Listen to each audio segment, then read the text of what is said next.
see at that tackle spot? I know you're always looking for more guys inside. Do you feel like you have enough? Well, you never have enough.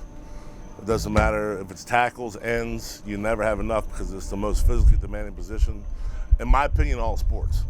Definitely in football, and it's just, especially the tackle guys. I mean, you just get, 600 pounds is laying on you every other play, and that takes a toll on your body. And right now, we're trying to create that depth. I'm really excited about the top three we got. I mean, Fuga, Mario, and Norrell are playing at a high level.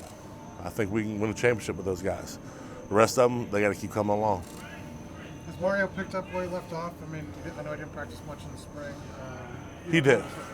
He did. He was, from the jump in camp, he's picked up right where he left off in the season. He's got a special. It's those three guys, Fuga, Norrell, and Mario, are all unique because all three of them kind of possess three different skill sets. So that's kind of a neat thing to have three guys with three different skill sets the other team's got to prepare for. How would you differ their skill sets? I think Fuga, right now, I would say is probably the best run guy. He's playing fundamentally sound against the run. Mario is slippery. He gets in and out of creases better than any of them. And Norrell's the best playmaker. I mean, he sees things, and me and him butt heads sometimes about when is it time to take a chance and when not take a chance. But Norrell sees things. As long as he has an answer for me, then you got to let players like that go. Norrell was just named a captain a couple of minutes ago. That's all coaching. What kind of growth have you seen from him in that regards since you've been working with him? Just the leadership. It all started within our room. When those guys left, when Barno left last year, and Norrell did it last year. It just went unnoticed. Norrell has played a lot of football. He's been around here for a long time, and he's not, he doesn't always. The reason I like him because he doesn't always say, "Look at me, look at me." So sometimes his leadership will go unnoticed, and now some people are finally taking notice. That's a great thing. You've got a very different room with the defensive ends. Like you got these super veterans with Taiwan, young guys that have never played the position. Is this as unique of a room in terms of defensive ends as you've had like that? Different types of players. In 20 years, I have no idea. As of late, yes. Yeah. And what does that do for you as a coach? You have to take a different approach when you've got guys, a handful of guys that just started playing the position. What have you had to do to sort of? It's a challenge for me and Corey Rush and I equate it to having 3 or 4 levels of math, you're teaching 3 or 4 levels of math in the same class. So I got guys that are in the back row who just got here who are in Algebra 1. Then I got Norrell, Ty, and these other guys who are older in calculus. And I've got to keep them all engaged. And I can't lose the guys in calculus, and I can't go beyond the Algebra 1. I can't go over their head or I lose them. So it's a fine line, and maybe a little extra work on me and Coach Rush's part, but we're managing. How would you describe Cole Nelson, and where do you think he's made the most strides since the spring? Cole's steady Eddie. I mean, Cole shows up and goes to work every day. Cole's the same guy every day. From the time he stepped foot on this campus to how he is now, he doesn't get too high, he doesn't get too low. He gives you an honest day's work every day. The difference between this time last year and this time this year is Cole knows what to do. When Cole comes out here last year at this time, he didn't know what flex was like.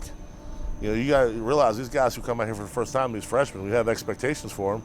They don't know where the water is, let alone where the A and B gap are. And so the difference in Cole now is Cole's comfortable. Cole knows where everything. He can anticipate things are going to happen where at this time last year he couldn't. Coach Brian seemed to feel pretty good about the depth you guys have at defensive end. Do you share the same sentiment? Or? Yeah, I do. But it's tested every day. Every day it's you got to go with who's out there. It was a shame that we lost Feldarius, and that tested our depth a little bit. And the guys, I learned a long time ago. I've coached with some great coaches, and one of the things that always stuck with me, you got to coach them all. Like I coached Cole Nelson's ass off last year, and little did you know, by week 5 he's playing as a true freshman. I don't have a crystal ball. I don't know who's going to play week 5. I don't know who's going to play week 1 yet, because we're still a few weeks away. So the way I was raised in this coaching business, you have to coach everybody. You got to put everybody in tough situations and see how they're going to react. You got to scratch them behind the ears. You got to kick them in the butt. Every one of them. Doesn't matter who it is. How's Gunner looking? Gunner, he's okay. Everything's still new for Gunner. Gunner's got to play a little bit lower. but I like Gunner's intelligence. I like his upside.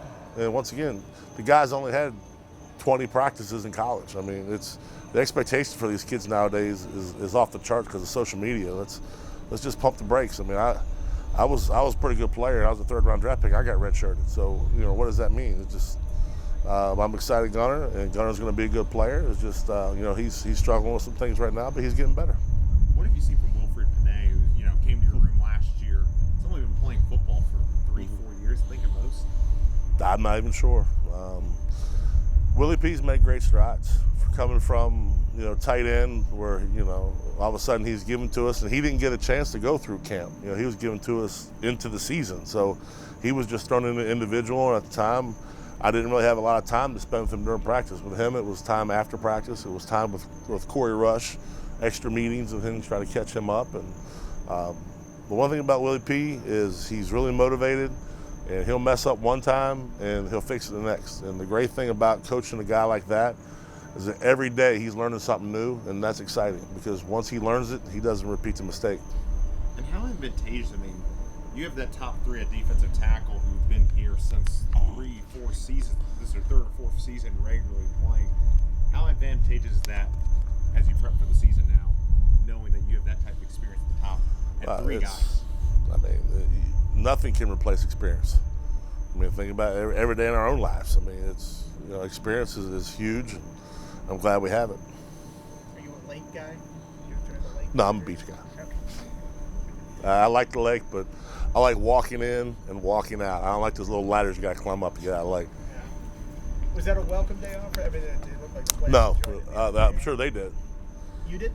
It was fine. It was a good time. I'd rather practice. You'd rather practice. Okay. Coach Beamer took me to the lake.